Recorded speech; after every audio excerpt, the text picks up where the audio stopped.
Hey guys, remember for Empire Season 2, Episode 13, The Tameness of a Wolf, and I was really looking forward to this episode, but at the same time, I was worried, I really was, because as you guys know, it seemed like they killed off Camilla and Mimi last week, killing off, basically ending the, big storyline of what it seemed like the rest of the season was going to be, and they just ended it, and I was a bit worried that the rest of the season, nothing was really going to happen.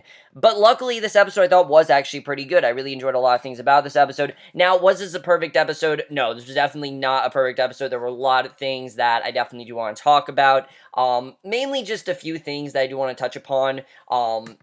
But overall, I did think this was one of the best episodes of the season, without a doubt. I really did enjoy this episode. I really was into this episode. And there were some legitimately amazing scenes this episode. Probably some of the best scenes we've had in Empire this season, without a doubt. But let's get in this episode. I really love this episode. This kind of was a follow-up to Poor Yorick. Remember that episode with Andre and Lucious where they kind of made amends with him with his bipolar? And it's kind of like a follow-up to that in many ways. But let's get into this episode because I really did enjoy it. We start off at basically we see Andre and Rhonda. They're attending Camilla's funeral. Hakeem is there along with his parents and lots of others from Empire. Hakeem takes the microphone, says they lost one of their own, says that she was a beast in fashion. He was lucky to know her. He says no one knows what happened to her, but they need to remember her at her best. He announces that Rhonda will carry on running Empire's fashion line and that she's going to do that now.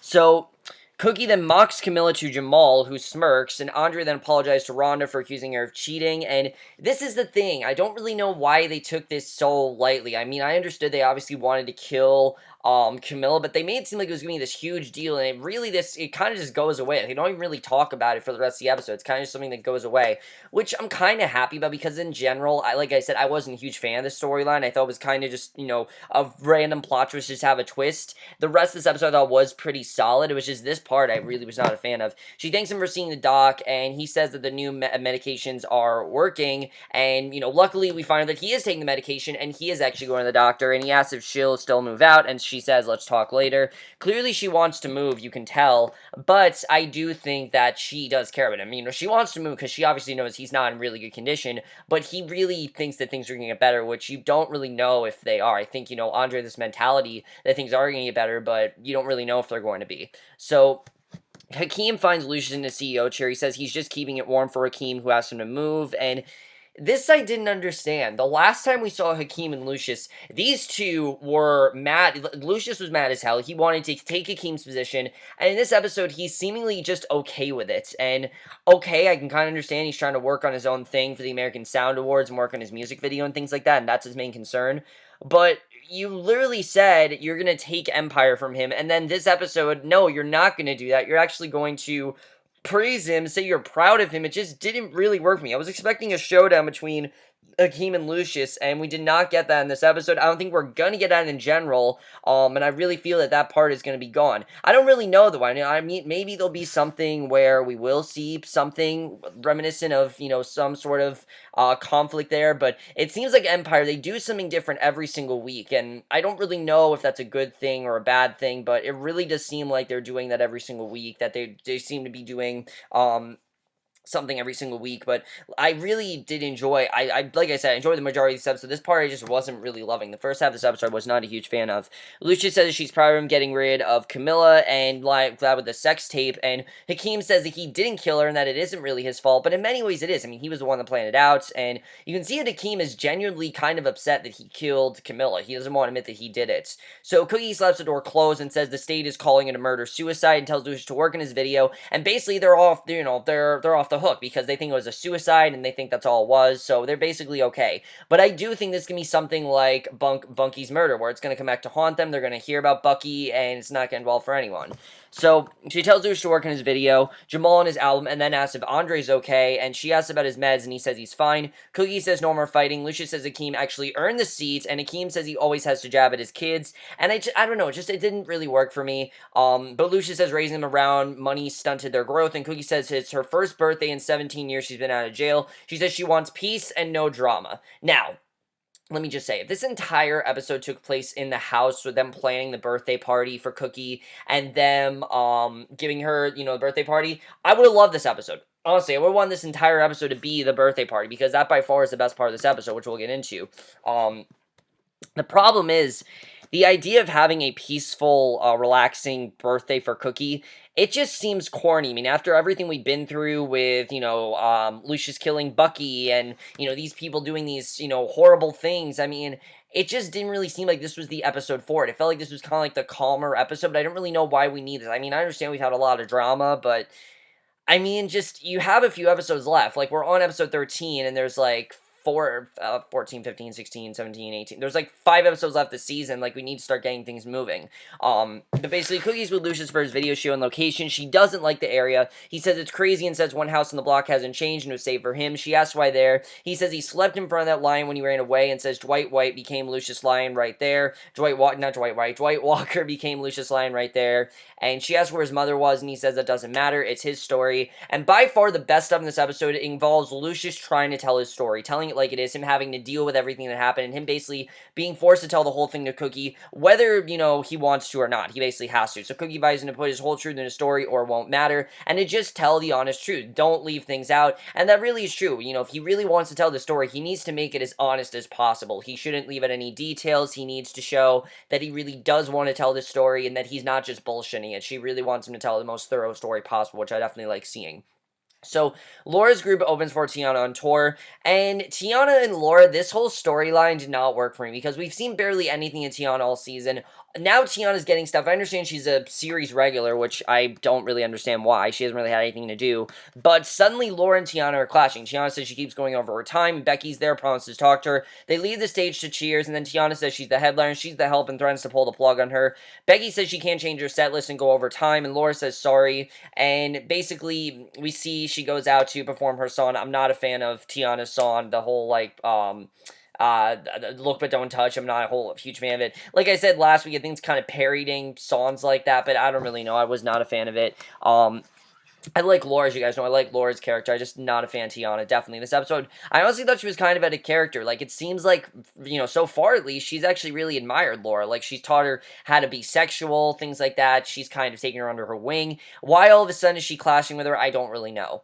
So Jamal and Hakeem are out looking for Freda. Actually, I do know. They just want to create drama. It just seemed like they were adding drama here. So Jamal and Hakeem are looking out for Freda. They roll up on a neighbor, and people recognize him and Jamal. They ask about Freda, and the kid says that he raps better than her, and Hakeem starts beatboxing for him. The crowd then cheers the kid and they laugh, and it's kind of a funny scene. Jamal then sings for them. Hakeem joins them freestyling while some people dance and play bucket drums. A really nice scene. I like the way that this scene was done. Just kind of a fun scene there. I enjoyed that.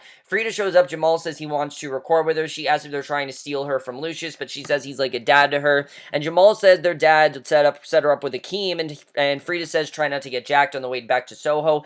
I liked Freda in this episode. I haven't loved Freda's character. I really liked her in this episode. I think that you can tell that she's really loyal to them. She really does want to work on this song, and I definitely like seeing that. So Cookie's looking for someone to play his mom in the video, and she shows him a headshot. He says the girl isn't pretty enough. He says no, then just pick somebody for him, and says he needs a minute. She chooses one, and again, you can tell this is very hard for him. We know all the things his mother went through. This is obviously very hard for him to get out. Jamal's been working on a new song. Hakeem sits nearby going through papers. He tells Jamal it's too repetitive, and I do like seeing Jamal and Hakeem working here. I definitely do like seeing that. Becky shows up. Hakeem calls her freak nasty and says Tiana's threatening to leave the tour because of Laura, and Hakeem says he'll go to DC and work it out. And again, I felt like this was just creating drama. I didn't really think this needed to be in the episode, to be honest with you guys. So Cookie shows up to see Jamal about her party, calls Portia country ass when she doesn't know what peonies are, and Cookie asks what Jamal knows about his father's mother, and he says why he would know. He says he doesn't know. Then she asks if he's mad. She's producing his dad's video, which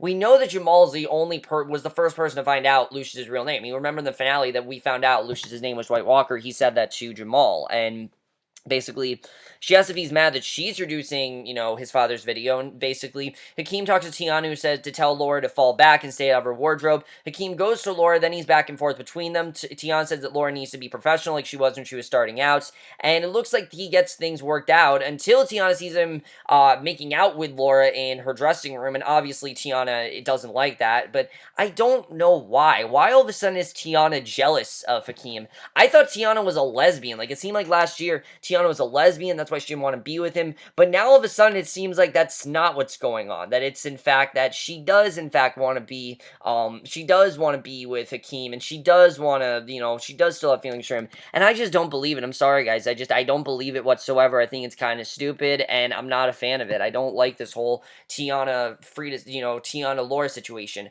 Do I like Tiana as a character? I mean, yeah, but we don't know much about her. That's the problem with this episode, is that I care more if we knew more about Tiana. Tiana's plot last season was strictly, in Hakeem's point of view. We never really got to see Tiana's view of it. We saw Hakeem's view, but not really Tiana's, and because of that, this feels very underwritten. It feels very abrupt. It feels like an idea they had that's good, but they really should have introduced it earlier in the season, and then we could have gotten some more stuff with Tiana. Had we gotten more stuff with Tiana here and there, then we've been fine. But all we've gotten with Tiana this season is that one scene with her and we had that one episode where they were trying to get Tiana. Then we had the scene with her trying to teach Laura how to be sexier and things like that. And then we had that whole thing with Tiana last week where she was upset that Lucious was, that Lucious was no longer running about the company and everything, and that they were going to lose her. And now all of a sudden she's upset with Laura for being sexual, which is exactly what she told her to do. It just feels very underwritten. It feels like there's something missing, and I don't really like that. And that's how Empire is, but I don't know. That whole thing just did not work here. So Freda's at the video set, asked what's going on. He says this messes his life, and she asked what happened to his Dungeons and Dragons stuff. He says he took her verse out. She reminds him she wrote half the song, which, yeah, the song was for her, and he says he'll call her for lunch, and she walks out, and I like this conflict between Freda and Lucious. It seems like a genuine conflict. It does feel like something that Lucious would do. He wants to make this on his own, and because he's cutting Freda out. And I don't think it's because he's just trying to be a dick. I think he genuinely just wants to do it on his own and wants to make it a lot more personal. So Jamal asks what if they can escape. He has them restart the song. Then Freda says it's dope. Jamal sings some, then tells Freda to sing about her chains. Jamal sings along while she drops rhymes, and it's a nice collaboration. I really enjoyed that. At the video, Cookie runs people around. Harper Scott is there. Cookie calls her Miss Thing, who throws shade. She says she's shadowing Lucious, and Cookie says she didn't know vampires had shadows. Lucious stares at the woman cast to play his mom, and he says it's not real. He's freaking out. Cookie says to tell the truth. Cookie calls off the crew and tells Harper if she writes this, she'll beat her ass. Cookie then pulls Lucious out to talk, and that is when starts to come out. We see Hakeem that meets Laura's parents. Her dad says that he's proud of Laura, and even though he was a singer too, he says he always wants his kids to have more success than him. Hakeem gets a little verklempt, then says it's not like this with his family, because he's not used to a family with morals. He's not used to having this nice, happy family that is really nothing bad going on. They're like, because we know that Laura's from a very, religious type family,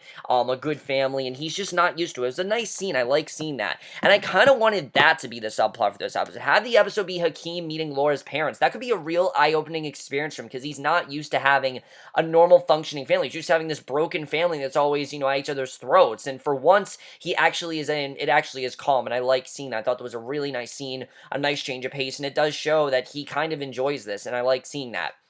So, Lucious tells Cookie about when his mom held him under the water too long and to try and cleanse him, and it's really sad to watch. I mean, some of the stuff we already knew, but what we find out here truly is pretty terrifying, honestly. I was genuinely hooked here. He then says later that day she got her gun loaded, put it to her head. He says she pulled the trigger. Cookie's horrified. He watched his mother kill herself. She asked who took care of him after that. He says a neighbor, Lady Miss Pat, watched out for him. He says social services were cutting off, so he ran scared. He says he slept in the streets, abandoned buildings he called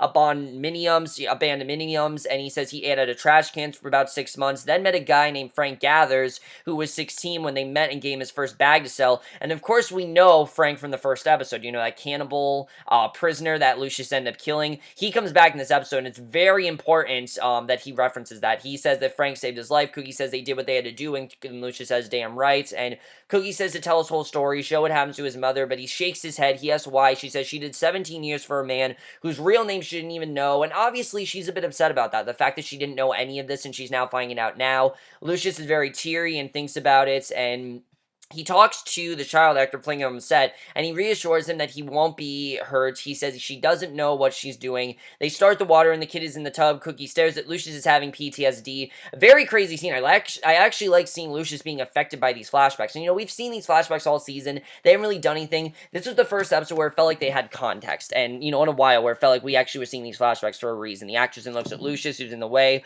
Cookie says stop the water, clears the set of non-essential people. She tells reporter to take a hike, too. And Cookie talks to the kids, says they're just playing pretend, and says when they're done he can dry off and go on with his day. And Look, I don't think that they were necessarily, like I said before, I don't think they're trying to justify what Lucius has done. I think they're just trying to show why he is the man he is today. That very much is what they're trying to do, and I think they did a good job with that. So she tells him he's being brave and will be a hero for a lot of people. The kid smiles, she gets him in the tub, then pulls Lucius away, restarts the scene. Lucius looks at her as she stares at the scene, then he looks too. And in DC at the concert, Hakeem is off stage watching. The song ends and the crowd goes wild. Laura walks out to stand beside Tiana on stage. Hakeem steps out of the stage too and greets the crowd. Then he asks if they're ready for more. He does a song with both Tiana and Laura on stage with him, and it's kind of a fun. I like seeing that. The other dancers join them on stage, and I would want this to be the scene where Tiana and Laura make amends. Like Tiana realized that she was wrong and that Laura is very talented, but that's not where they go with this. We'll talk about where they go with this. So next day, Cookie looks at footage of the video. Jamal Sepp shows up with flowers for her on her birthday. He said he wants to take her shopping to the movies, out for ribs. She asks if he's doing that because he won't come to her party tonight. She says she knows he can't stand Lucious, but after he sees the video, he may understand a little bit more. Jamal says his dad sabotaged him for an award. Cookie says she doesn't want to choose between them, and Jamal says no. This I don't understand. Jamal said in episode 11, there's not going to be any competition between us. Why is he suddenly upset with Lucious? I just don't understand that. I mean, before he said there's not going to be anything bad here, but now all of a sudden he's upset with him. And there's no, it feels very one-sided. Like, we're not really seeing Lucious genuinely mad at Jamal. Had we seen that, I would have been very happy. But Jamal says no choosing. He says he's working with Hakeem now. She says she'll just have a quiet dinner with his father, and Jamal groans, says she's failing for him again. She's falling for him again. She says they have something deep. And yeah, I really do think that by the end of the season, Cookie and Lucious are going to be back together. Definitely seems like that's where we're headed. Just the way this is going, you can tell they're getting closer and closer. So she says, a few misunderstandings. Out of everything she says, don't tear them up. Now, look, she says a few misunderstandings, but she's tried to kill Lucious, if you remember last season. That's not a misunderstanding. That is genuine hatred. I mean, this was not a misunderstanding, and definitely that's something that, it's not a misunderstanding, honestly. It's not at all misunderstanding. It's something that is completely misconstrued, and the way that she's putting it is not a misunderstanding. I don't know if that's how they wrote it, or if that was the point for her to be like that, but that just does not sound like something that Cookie would say. Cookie would never, I don't think Cookie would ever defend Lucious for what he did. We know that her family always has come first, and it just didn't seem like she'd defend Lucious here. So he takes off, and then Cookie shows up to Lucious' place, and she sees balloons. No one else there. She makes a crack about Build-A-Bear and calls a sad, sorry party for just two. She says he pissed off all her sons, so she can't have what she wants. He says, hit it, and piano music then starts. She runs, opens the door, sees the kids there around too. They're all singing happy birthday, and it's a really nice scene. You see them all really happy. She asks how Lucious pulled it off. He says they love her more than they hate him, and he calls her Cookie Monster, and Jamal says he wouldn't miss this birthday since he missed so many. She calls him all into the other room and says they've been working on Lucious' music video. She has a rough cut. Here's the thing, guys. When I saw the advertisement for this episode, they did like the behind the scenes thing. Most of this episode seemed like it was going to take place at this party, and most of what was going to go down was going to be at Cookie's party. Had this episode been just Cookie's birthday party, everyone showing up for it, and then having everyone just have this huge fallout where they all are realizing these things and they come to terms with things and they clear things up, I would have loved this episode. I would have said it's the best episode of Empire we've had because the scenes we get here are really, really great. And everything we got that I really, really did love. My problem was it was just too short. I wanted an entire episode around this. I really wanted that. I don't really think we had the opportunity to do that. I know Empire's never going to do that. They always need a million things going on. But I really wanted a more simplistic kind of episode where they're all just in this room, celebrating Cookie's birthday. And then all this stuff comes out with Lucious. And there's a lot of, stuff to deal with. I would have really enjoyed that. But that's not the episode we got, unfortunately, which I was kind of upset about. But I did like what we got here. He says that they love her more, they hate him, and he calls her Cookie Monster, and basically she shows him Lucious' music video. Lucious says no, but she says sit, and she plays it. We see the drowning scene, the suicide, and sleeping on the streets, and Andre thinks back to almost killing himself, and it's a really powerful scene when Andre sees, Lucious' mother killed herself in front of him, as we know, which is just insane. I don't know how to get over that, and he's realizing he has to step away. He clicks the TV off and straight out asks if his grandmother was bipolar. Lucious says he doesn't know. He's no doctor. And, he's trying to play like, oh, I had no idea. I didn't really know this was going on. But Andre knows that there's more going on because he asks the video is real, tells his dad to answer for him. And this is why I think that the guy that plays that Andre, I can't think of his name right now, is the best actor in this cast. I mean, he just sold this scene. You felt the pain going on in him. You felt everything that he was going through. I mean, I really felt for Andre in this scene because everything he's been through through all season. We know he's going back to, he just lost his child, and that's really affected him. And now he's going back to this, and you can see that things are turning out not well for him. And now he's realizing that it really was a lot of Lucious's fault, and obviously he's really pissed off about that. So Andre says he knew this whole time, made him feel like a freak. Lucious says he would know he would know his mom putting a gun to his head help, and Lucious says he wants to make him strong. Lucious says Andre has mental issues and he will let him marry Rhonda, thinking it would help. Then he says that his mother was a nut job and he was embarrassed by her and by Andre, and that the only reason he supports Rhonda and that he wanted him out of his face because he thought that Rhonda would be able to save Andre. And in many ways, he is right. Andre's very unstable. He needs someone like Rhonda who's able to help him with that and able to not make him so batshit. But we know that when he, has these problems, he really is crazy. And he asks if that truth helps. Andre stands toe to toe with his dad, tells Rhonda to stay back. Andre says to hell with you, and he's not going to think of Lucious the same way. Obviously, he's really upset. I can understand why Andre's really upset about this, because we know he had that whole thing, and now he's knowing that his dad was, that his father's mother was bipolar and didn't even tell him about it. Obviously, he was really upset, and Lucious screams the same back at him. And again, had the rest of this episode been that fallout, I would have really loved that. The problem is, that's all we get at the party, is that one scene. I really want a bit more than that than we got, because I feel like if we just had a whole episode of that, I would have loved this episode. But Hakeem takes a drink, Jamal tries to comfort Cookie. Later, Hakeem waits for Laura outside the show. She says, and this is probably the most surprising thing we've had, one of the most surprising things this season. I did not see this coming at all. She asks, wasn't he at his mom's birthday, but he says he wants to be with her, says her family is fun, and his is always at the throats, and he just doesn't want to deal with this chaos anymore. He sees how carefree and fun her family is. He wants to build a family as beautiful as hers. He drops to one knee, pulls out a ring, asks her to marry him, and they're getting married now, which I think is interesting that they are playing a wedding. I heard this wedding is in fact happening. Lee Daniels confirmed that there is going to be a wedding this season, and I like this. I do, because Laura very much, if you think about it, Laura's kind of what Rhonda is for Andre. I mean, Laura keeps Hakeem sane. Laura has turned Hakeem into this gentleman. He's no longer this douchey guy. He's now a gentleman. He cares about her. He wants to be with her. He just wants a nice family. He's tired of this crazy life, and he wants to get out of it. And I like seeing that. I thought that was really great. Definitely really did enjoy that. The fans go nuts. Security holds them back. And then we get the stupidest thing here. Tiana comes out, sees them, and offers a friendly smile, but is not pleased. And just the fact that Tiana's not happy, I don't like. I don't like that she's not over Hakeem. I think it's stupid. I think it's dumb, and it just feels like they're just adding drama here. So I don't like that. Rhonda's then picked up by Anika, tells her she can't take this anymore. She says she spent a decade looking out for Andres, needs a day or two to look out for herself. She says she can't go back in that house, and because obviously of the fall and also Andre and everything. And Anika says she can stay with her as long as she needs. And Rhonda says it'll be nice to be around someone sane for a change. And again, just the way this is going, I really think Anika is the one that pushed Rhonda down the stairs. Just the way this is all building up, I really think it's where we're going to lead to. So Cookie finds Hakeem producing Jamal in the studio. She hugs the boys. Jamal says he's sorry her birthday got ruined. He says she can still produce as she wants, but she says Hakeem is doing fine. She says he got engaged and slaps his hand, and obviously that's something that she would do because, he did it without consulting anyone.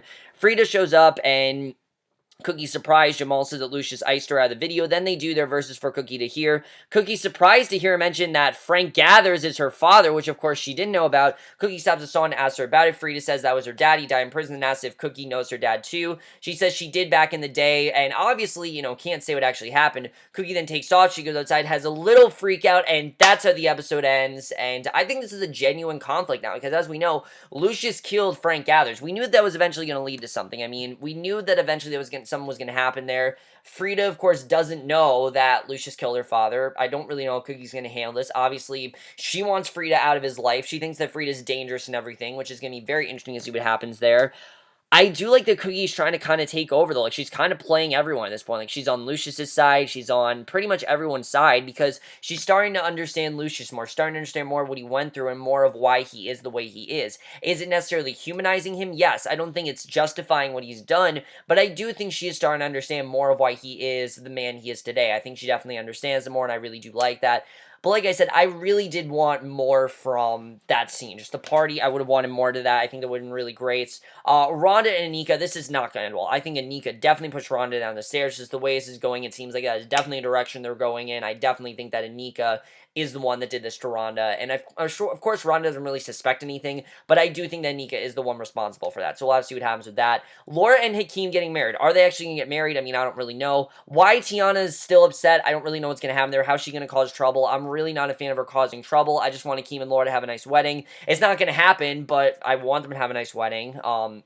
We'll have to see what happens with that. But I do like the storyline. I like that Hakeem wants to get away from his family and wants to go with Laura's family because they're just a lot different. They're fun, they're nice, and he doesn't want drama. He just wants a nice life, and he's had all this drama in his life, and he just wants to get away from it. I can understand that. I mean, he's getting older. He has this girlfriend he really cares about. He genuinely wants to marry her, and I don't think he's just doing this to get away from his life. I think he's also doing it because he genuinely does want to marry Laura. He loves her. You know, she's changed him for the better, and this is kind of his thank you for that, and I thought that was a really nice scene. I really enjoyed that. We'll have to see where that goes. Andre and Lucious, I don't think they're ever going to be the same. I think as much as Lucious is going to try to patch things up, there's just a lot of what Andre is going through is because of Lucious, and he can't really forgive him for this. I think this is going to be something that it's going to take time, unfortunately. I think, like I said, Lucious does want to fix this, but I don't really know if he can. We'll have to see what happens with that. I think there's a possibility that it can be fixed, but I think it's a very slim possibility. We'll have to see what happens with that.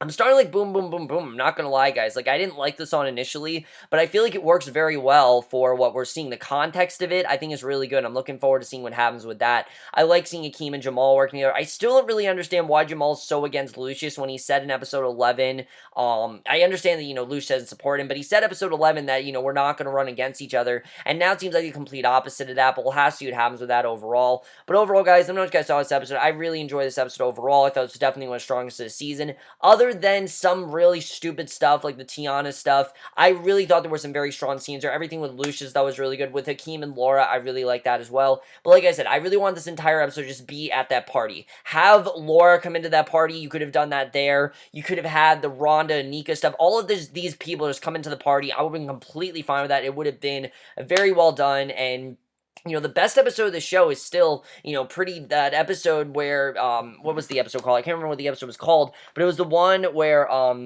they're all in that party, and we find out that Lucious is, the father of Raven-Symoné's character. I can't think of her name right now, but he's the father of Michelle's, I can't think of her name right now. Olivia's, Olivia's